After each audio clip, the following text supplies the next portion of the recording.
नमस्कार, आप देख रहे हैं खबर 1 मिनट आपके साथ। मैं हूं ऋचा शर्मा। इस बुलेटिन में देखिए बिहार झारखंड की तमाम बड़ी खबरें 1 मिनट में। समस्तीपुर के रोसड़ा अनुमंडल क्षेत्र के एक लीची बागान में प्रेमी जोड़े को घूमना महंगा पड़ गया। प्रेमी युगल को देख आसपास के कुछ लड़के वहां आ पहुंचे और फिर जबरन दोनों की शादी करा दी। वायरल हो रहा वीडियो रोसड़ा थाना क्षेत्र के डाकबंगला चौक के पास स्थित लीची बागान का है, जहां समस्तीपुर जिले के खानपुर थाना इलाके का रहने वाला युवक और बेगूसराय जिले के खोदावंदपुर थाना क्षेत्र की रहने वाली युवती लीची बागान में एक दूसरे से बात कर रहे थे। इसी बीच प्यार के पहरेदारों की नजर दोनों पर पड़ गई और फिर क्या था, करीब 4 से 5 की संख्या में लड़के पहुंच गए और प्रेमी युगल को काफी खरी खोटी सुनाने के बाद उन्हें शादी करने के लिए कहा। एक लड़का सिंदूर का डिब्बा खोल प्रेमी के हाथों में थमा देता है और 5 बार मांग टीकने के बाद ही मामला शांत हुआ। ये वीडियो सोशल मीडिया पर तेजी से वायरल हो रहा है। हालांकि न्यूज़ 18 इस वायरल वीडियो की पुष्टि नहीं करता।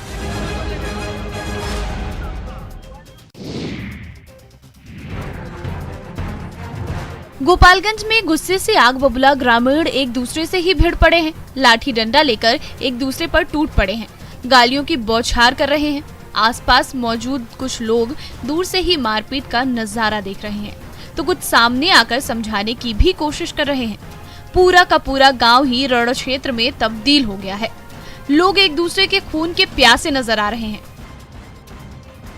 क्या महिला क्या पुरुष, सभी के हाथों में लाठियां हैं। दरअसल मांझागढ़ थाना क्षेत्र के पथरा गांव में दबंगों ने जमीन विवाद में महिला के मकान को तोड़कर क्षतिग्रस्त कर दिया। जहां जमीन विवाद में प्रभु साह के साथ पहले मारपीट की गई, उसके बाद परिवार के 3 सदस्यों को मारपीट कर घायल कर दिया गया। घटना के दौरान कुछ लोगों ने वीडियो बना लिया और सोशल मीडिया पर वायरल कर दिया। पुलिस इस मामले में प्राथमिकी दर्ज कर आरोपितों की गिरफ्तारी के लिए छापेमारी कर रही है।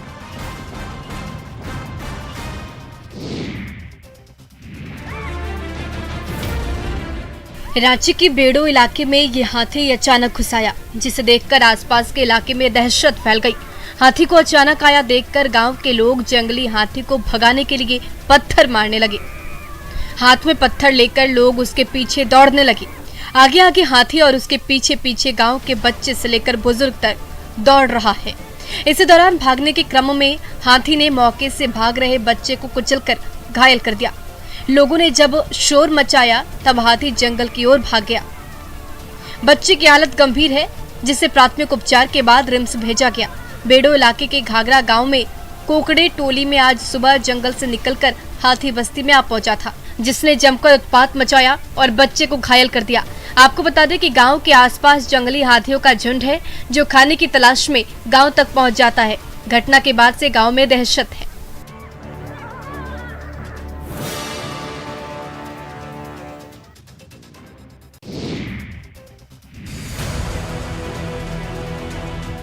तस्वीर पटना सिटी के चौक थाना क्षेत्र की है, जहां एक दर्जन 2 मंजिला मकान अचानक से धराशायी हो गई। मकान का मलबा ताश के पत्तों की तरह बिखरा पड़ा है। घटना के बाद से आसपास के इलाकों में अफरा तफरी मच गई। 2 मंजिला मकान के धराशायी होने से घर में रह रहे बुजुर्ग दंपत्ति उसमें फंस गए। स्थानीय लोगों द्वारा घटना की जानकारी पुलिस को दिए जाने के बाद सिटी एसडीओ और डीएसपी मौके पर पहुंचे और पुलिस जवानों के साथ रेस्क्यू ऑपरेशन चलाकर घर में फंसे बुजुर्ग दंपत्ति को सकुशल बाहर निकाल लिया गया। पता चला कि 2 वृद्ध जो है पति पत्नी वहाँ पर फंसे हुए थे फर्स्ट फ्लोर पर। दोनों को निकाल लिया गया सुरक्षित तरीके से। किसी प्रकार के हताहत होने की सूचना नहीं है। बताया जाता है कि जर्जर मकान में महेंद्र सिंह अपनी पत्नी के साथ रहते थे। देर रात अचानक से जर्जर मकान का अगला हिस्सा धराशायी हो गया। खुशकिस्मती से इस हादसे में कोई भी हताहत नहीं हुआ है।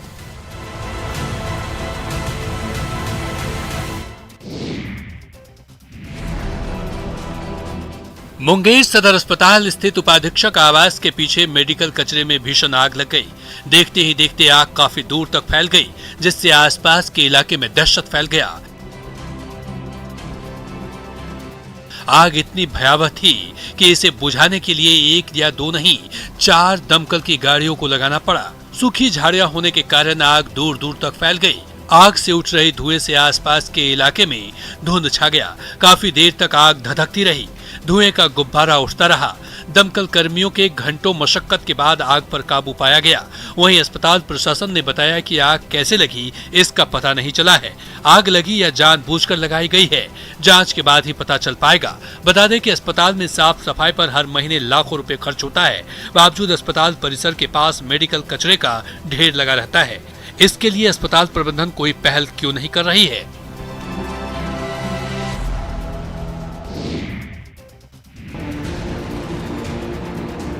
बाढ़ अनुमंडल के एएनएम ट्रेनिंग स्कूल के हॉस्टल का भवन जर्जर हो चुका है। छात्राएं अपनी जिंदगी की रक्षा के लिए गुहार लगा रही हैं। दरअसल 7 जर्जर कमरों में 95 छात्राएं रहती हैं और पढ़ाई कर एएनएम बनना चाहती हैं। लेकिन इस ट्रेनिंग स्कूल के जर्जर भवन और कमरों का दिन रात गिरने का डर सताते रहता है।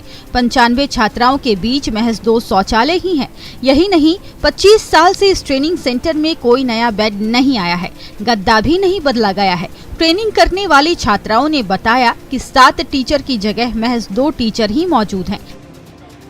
हॉस्टल में चारों तरफ गंदगी का अंबार लगा है। गंदे वॉश बेसिन के ऊपर ये आरओ लगा है। सरकार स्वास्थ्य विभाग को लाख बेहतर करने की बात कहे, पर जब मरीज के इलाज और सेवा करने वाले खुद बीमार हो तो वो दूसरों का कैसे इलाज करेंगे?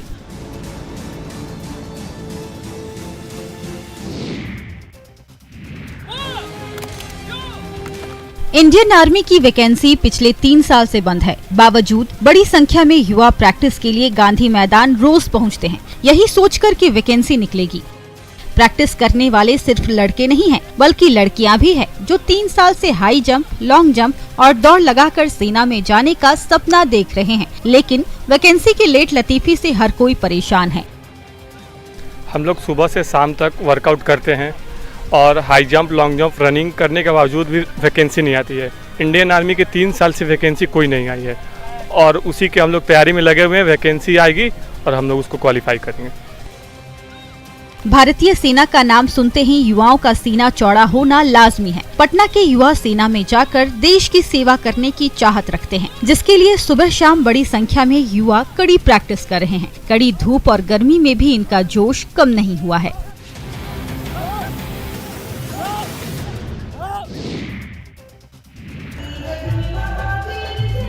नालंदा में कुंडलपुर महोत्सव का आगाज हो गया। महोत्सव में मुंबई से आई कलाकार दीक्षा तूर ने भाग लिया। इस दौरान उन्होंने दर्शकों को अपने गानों पर खूब जमाया।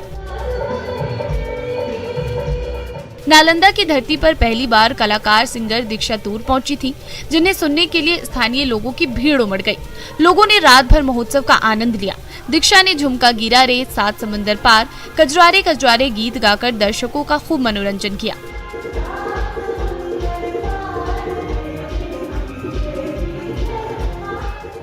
कार्यक्रम के अंत में जिला प्रशासन ने सभी कलाकारों को भगवान महावीर की चित्र भेंट कर सम्मानित किया। बता दें कि कुंडलपुर जैन धर्म के 24वें तीर्थकर भगवान महावीर की जन्मस्थली है। महावीर जयंती के अवसर पर कार्यक्रम का आयोजन किया गया था।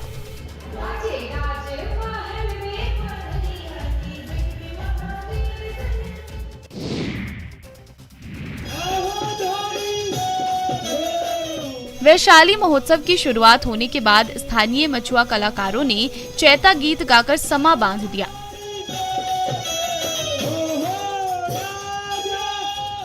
वैशाली मछुआ संघ के कलाकारों ने डिप्टी सीएम और अन्य अतिथियों के सामने चैता गाना गाया, जिसने दर्शकों को झूमने पर मजबूर कर दिया। इतना ही नहीं, डिप्टी सीएम ने भी चैता गीत का आनंद उठाया और चैता गाने वाले कलाकारों को प्रतीक चिन्ह देकर सम्मानित किया।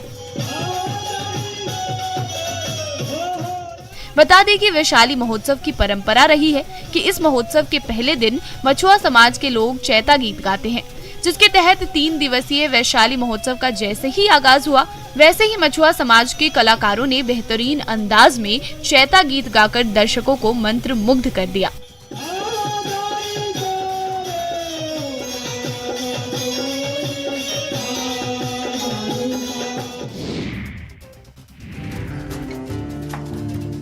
सुनहरे गरौटी, रंग बिरंग के रस्सी समेत अन्य सामग्री पशुपालकों को आकर्षित कर रहा था।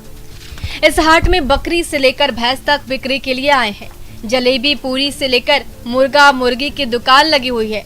ये मेला 1997 में प्रारंभ हुआ था, जो आज तक इलाके में पशुओं की खरीद बिक्री का प्रमुख केंद्र बन चुका है। इस मेले का नाम भी अनोखा है, जिसे बुधवा मेला के नाम से जाना जाता है।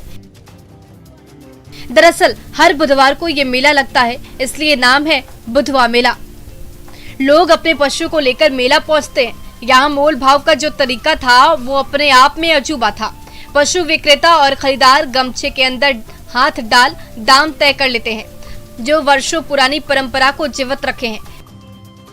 जहानाबाद नगर परिषद क्षेत्र के वार्ड संख्या 1 बवना में प्रत्येक बुधवार को पशु का ये मेला लगता है।